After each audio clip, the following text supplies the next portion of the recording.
नमस्कार, स्वागत है आपका बीएचयू वर्ल्ड में। मैं हूं कुंदन कुमार और आप हमारे साथ जुड़ चुके हैं डेली करंट अफेयर्स बुलेटिन में। आज है 20 दिसंबर और 20 दिसंबर से करंट अफेयर के जो 10 महत्वपूर्ण प्रश्न आपके एग्जामिनेशन के पॉइंट ऑफ व्यू से इंपॉर्टेंट हो सकते थे, वो लेकर हम आप लोगों के बीच उपस्थित हो चुके हैं।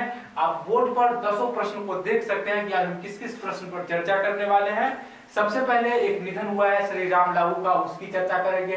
फिर अंतर्राष्ट्रीय प्रवासी दिवस की चर्चा करेंगे और सबसे अंत में जो प्रधानमंत्री की महत्वपूर्ण योजना होती है जिस पर हम सबसे अंत में चर्चा करते हैं, वो हमारा है प्रधानमंत्री श्रम योगी मानधन योजना। तो आइए शुरू करते हैं और देखते हैं कि आज के डेली करंट अफेयर्स बुलेटिन के पिटारा में आपके लिए हम क्या क्या लेकर आए हैं।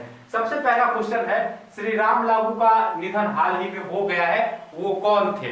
तो श्री राम लागू बॉलीवुड एक्टर थे और फिल्म इंडस्ट्री में वो काम करते थे। उनकी उम्र 92 ईयर की हो चुकी थी और पुणे में उनका निधन हो गया। आप लोगों ने एक फिल्म देखा होगा लावारिस। लावारिस में ये सह अभिनेता के तौर पर काम कर रहे थे और ये जो चारित्रिक अभिनेता की जो भूमिका होती है उसमें ये बहुत अच्छा रोल करते थे और इसीलिए ये प्रसिद्ध थे। तो आप एक बार जाकर के लावारिस फिल्म देखें, उसमें आपको श्री राम लागू का पूरा कैरेक्टर दिख जाएगा। और दूसरा क्वेश्चन हमारा है, अंतर्राष्ट्रीय प्रवासी दिवस कब मनाया जाता है? तो प्रत्येक साल 18 दिसंबर को अंतर्राष्ट्रीय प्रवासी दिवस मनाया जाता है और इसको मनाने का जो निर्णय है वह किसके द्वारा लिया गया? कभी कभी यह क्वेश्चन भी आता है।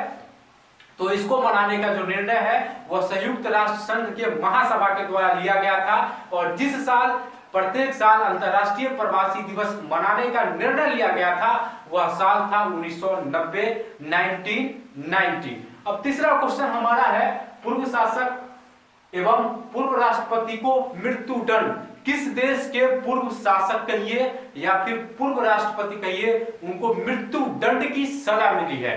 तो वो जो शासक है या भूतपूर्व राष्ट्रपति है उनका संबंध पाकिस्तान से है और उनका नाम है परवेज मुशर्रफ। परवेज मुशर्रफ को वहां की अदालत ने मृत्यु दंड का फैसला सुनाया है। तो किस केस में उनको मृत्यु दंड का फैसला सुनाया गया है? तो उनको देशद्रोही के आरोप में मृत्यु दंड का फैसला सुनाया गया है। और परवेज मुशर्रफ जो है वहां एक प्रधानमंत्री थी जिनका नाम था बेनजीर भुट्टो। तो इनके ऊपर बेनजीर भुट्टो के तहत के खिलाफ षड्यंत्र करने का आरोप है और उनकी हत्या में इनके शामिल होने का भी आरोप है। तो इन सारे मामलों में, इन तमाम मामलों में इनको मृत्यु दंड की सजा सुनाई गई है। अब हमारा अगला क्वेश्चन है, गोवा मुक्ति दिवस कब मनाया जाता है? तो गोवा मुक्ति दिवस दरअसल प्रत्येक साल मनाया जाता है 19 दिसंबर को। 19 दिसंबर को गोवा मुक्ति दिवस मनाया जाता है। 19 दिसंबर 1961 को ऑपरेशन विजय अभियान के तहत गोवा को पुर्तगालियों से मुक्त किया गया था। तो किसके तहत किया गया था? तो ऑपरेशन विजय के तहत किया गया था, ऑपरेशन विजय। और साल कौन सा था? साल था 1961। और गोवा के साथ किसको किसको मुक्त किया गया था? तो गोवा के साथ दमन और दीव को भी पुर्तगालियों के चंगुल से मुक्त किया गया था। अगला क्वेश्चन हमारा है, तमिलनाडु का पहला विशेष आर्थिक क्षेत्र SEZ। SEZ का मतलब होता है स्पेशल इकोनॉमिक जोन। तो तमिलनाडु का पहला स्पेशल इकोनॉमिक जोन किस स्थान को बनाया गया है? तो उस स्थान का आप लोग नाम लिख लेंगे, सब रूम। उसके बाद अगला क्वेश्चन हमारा है, अगला क्वेश्चन है अंग्रेजी का साहित्य अकादमी सम्मान पुरस्कार 2019 से किसे सम्मानित किया गया? तो ये सम्मान जो है यह मिला है शशि थरूर को। अंग्रेजी के प्रकांड विद्वान है, सांसद भी है केरल से। तो इनको मिला है 2019 का साहित्य अकादमी पुरस्कार। तो इनकी किस रचना के लिए साहित्य अकादमी पुरस्कार दिया गया है? तो इन्होंने बुक लिखी है जिसका नाम है एन इरा ऑफ डार्कनेस। उस किताब का भी आप नाम लिख लीजिएगा, एन इरा ऑफ डार्कनेस की रचना के लिए इनको साहित्य अकादमी पुरस्कार 2019 से पुरस्कृत किया गया है। और इनको अंग्रेजी में मिला है। यहाँ पर हम क्वेश्चन ही वही है, अंग्रेजी का साहित्य अकादमी सम्मान 2019।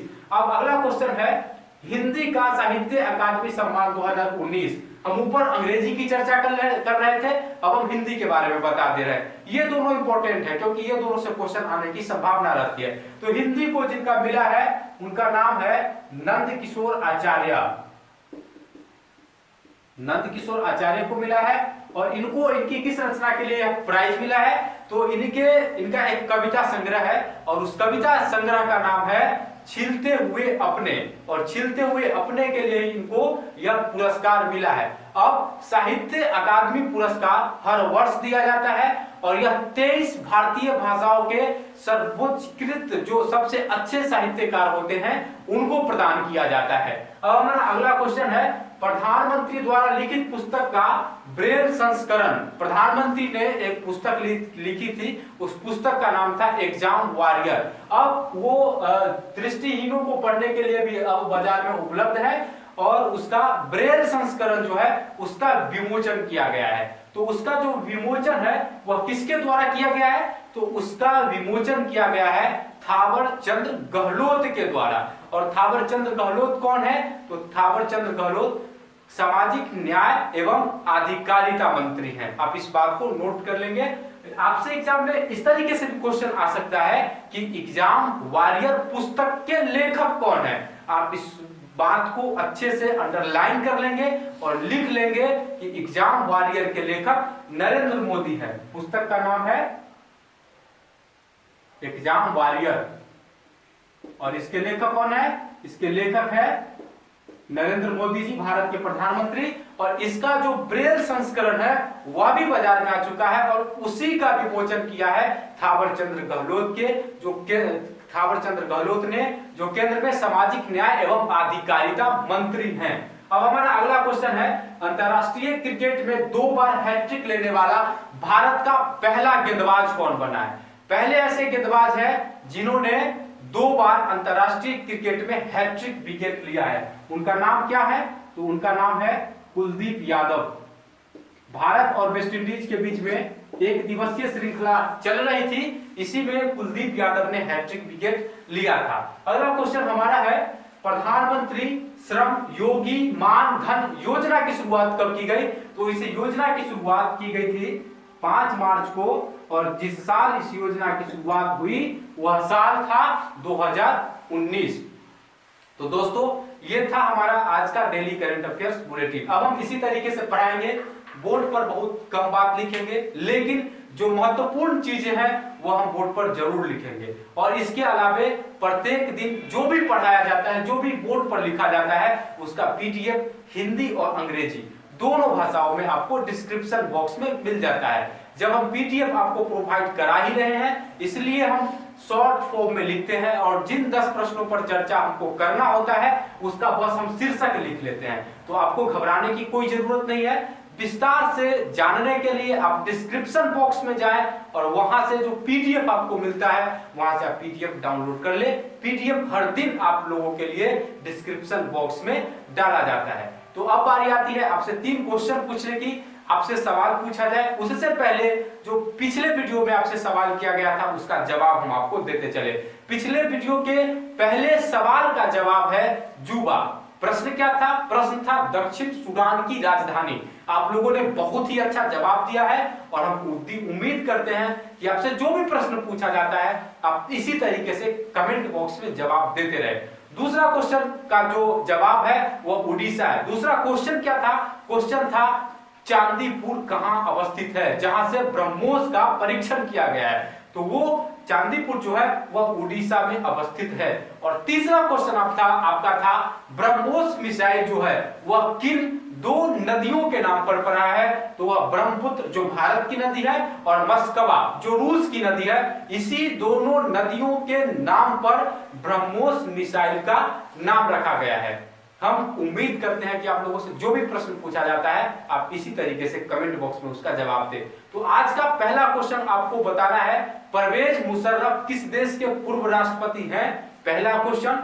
दूसरा क्वेश्चन आपको बताना है शशि थरूर को उनकी किस रचना के लिए साहित्य अकादमी पुरस्कार 2019 से पुरस्कृत किया गया है। और तीसरा क्वेश्चन आपको बताना है एग्जाम वॉरियर्स के लेखक कौन है। तो दोस्तों फिर आपसे होगी मुलाकात अगले वीडियो में, तब तक ठंड से खुद को बचाए रखिए और मन लगाकर पढ़िए। धन्यवाद।